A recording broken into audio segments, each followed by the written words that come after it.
Good morning student. Welcome to my YouTube channel matric June. बच्चों, आज हम class 10th के जो ज्योग्राफी है, भूगोल, उस भूगोल में आज हम तृतीय पृथ्वी सम्मेलन के बारे में अध्ययन करेंगे। तृतीय पृथ्वी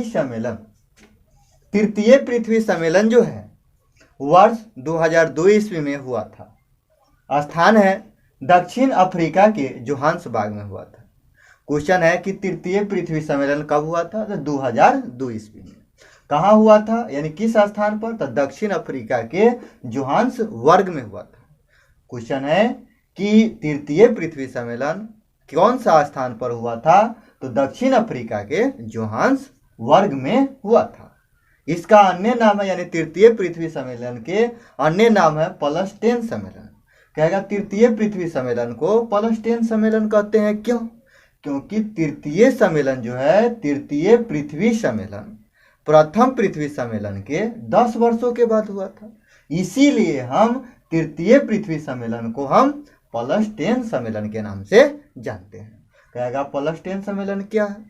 तो प्रथम पृथ्वी सम्मेलन जो कब हुआ था? 1992 ईस्वी में।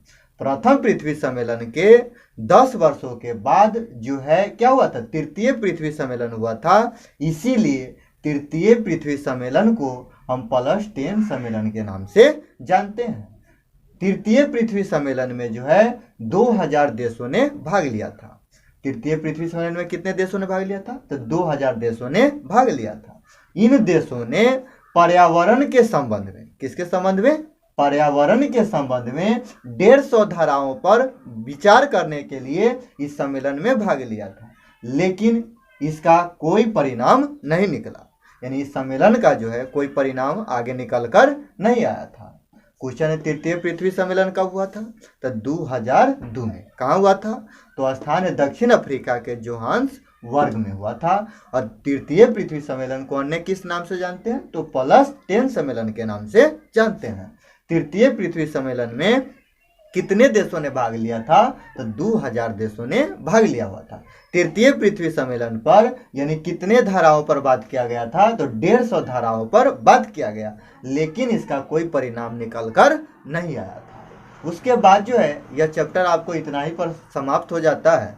आगे जो आपके चैप्टर का जो वस्तुनिष्ठ प्रश्न है अभ्यास, उसके बारे में देखते हैं। आपका फर्स्ट नंबर अभ्यास क्वेश्चन है कि कोयला किस प्रकार का संसाधन है?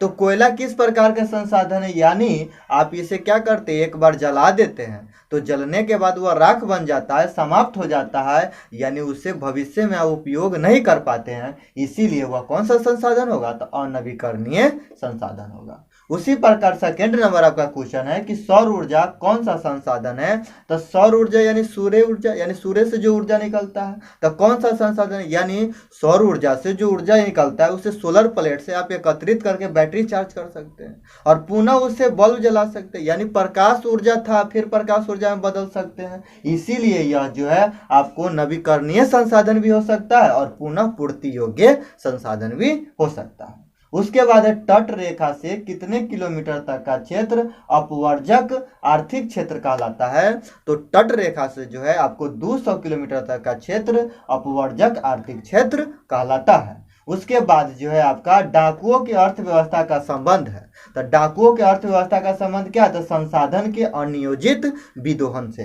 संसाधनों के अनियोजित विदोहन से। यह भी वीवीआई क्वेश्चन है कि डाकुओं के अर्थव्यवस्था का संबंध किससे है? तो संसाधनों के अनियोजित विदोहन से। आपका यह भी वीवीआई क्वेश्चन है कि कोयला किस प्रकार का संसाधन है? तो अनवीकरणीय संसाधन है। यह भी वीवीआई है। और सौर ऊर्जा किस प्रकार का संसाधन है? तो पुनः पूर्ति योग्य संसाधन या नवीकरणीय संसाधन। यह भी आपका क्या है? वीवीआई क्वेश्चन है।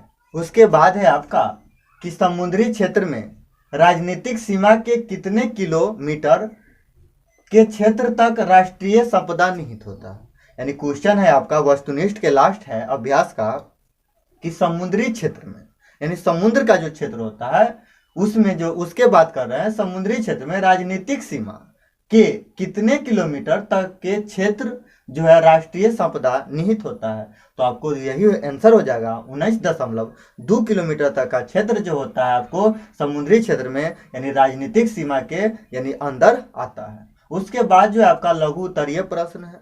लघु उत्तरीय प्रश्न आपका वीवीआई यानी इसका जो है चैप्टर का लघु उत्तरीय प्रश्न जो भी है आपका वीवीआई क्वेश्चन है। यह सभी प्रश्न पूछा हुआ है एग्जाम में, बोर्ड एग्जाम में आपका सभी प्रश्न पूछा हुआ है। यानी फर्स्ट क्वेश्चन है कि संसाधन को परिभाषित कीजिए, तो ये भी हमको आपको परिभाषा फर्स्ट वीडियो में हम बता चुके हैं, वहां से जाकर आप नोट कर लीजिएगा, वीवीआई क्वेश्चन है। उसके बाद है संभावी एवं संचित को संसाधन में अंतर बताएं, तो आपको हम सेकेंड वीडियो में बताए हैं कि संभावी संसाधन किसे कहते हैं और संचित को संसाधन किसे कहते हैं, वहां से आप नोट कर लीजिएगा। क्या है संभावी संसाधन, तो संभावी संसाधन ये यानी लिख करके डैश दीजिएगा या संभावी संसाधन के परिभाषा लिख दीजिएगा, फिर उसका पैराग्राफ चेंज कर दीजिएगा और संचित को संसाधन का परिभाषा लिख दीजिएगा। आपका इसका आंसर जो है आपको तैयार हो जाएगा। यह 2 नंबर में क्वेश्चन लघु उत्तरीय पूछा जाता है।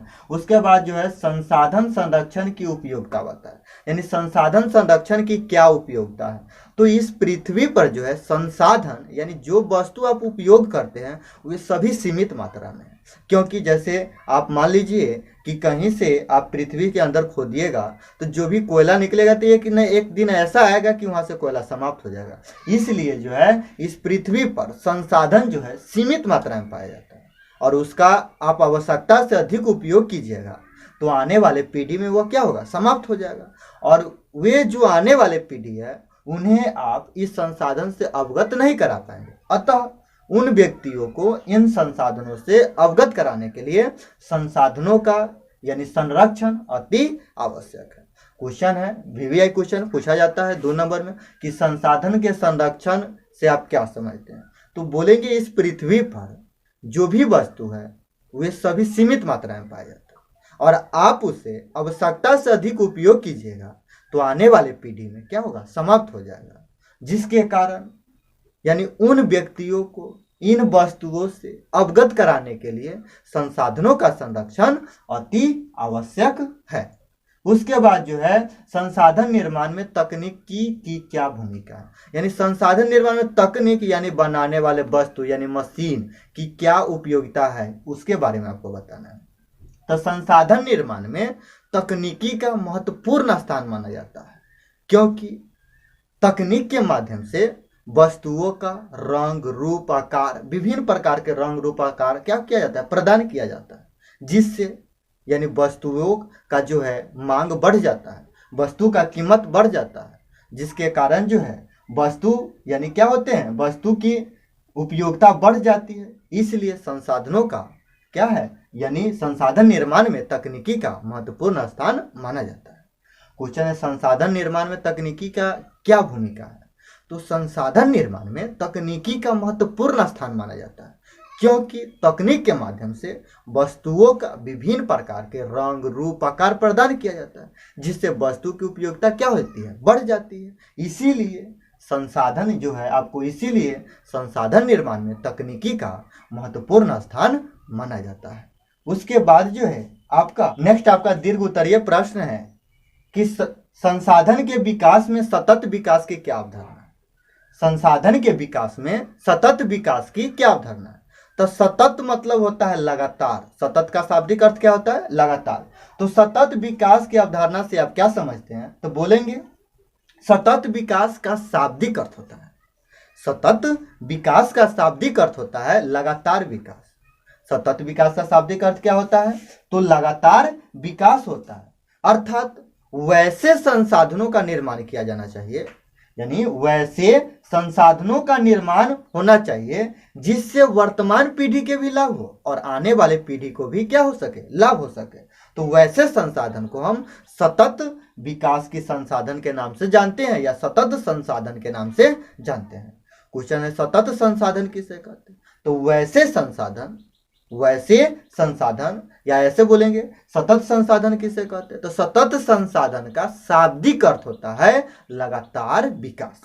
सतत संसाधन का शाब्दिक अर्थ क्या होता है, लगातार विकास, यानी अर्थात वैसे संसाधन का निर्माण होना चाहिए जिससे वर्तमान पीढ़ी को भी लाभ हो, यानी अभी जो व्यक्ति है वस्तु है उसे भी लाभ होना चाहिए और आने वाले पीढ़ी को भी लाभ होना चाहिए। तो वैसे संसाधन को हम सतत संसाधन के नाम से जानते हैं। यह वीडियो इतना ही पर समाप्त होता है। यह वीडियो देखने के लिए आप सभी को धन्यवाद। आपसे अनुरोध है कि कृपया इस वीडियो को ज़्यादा से ज़्यादा लाइक शेयर और कमेंट करें और अपने दोस्तों के साथ शेयर करना न भूलें। धन्यवाद।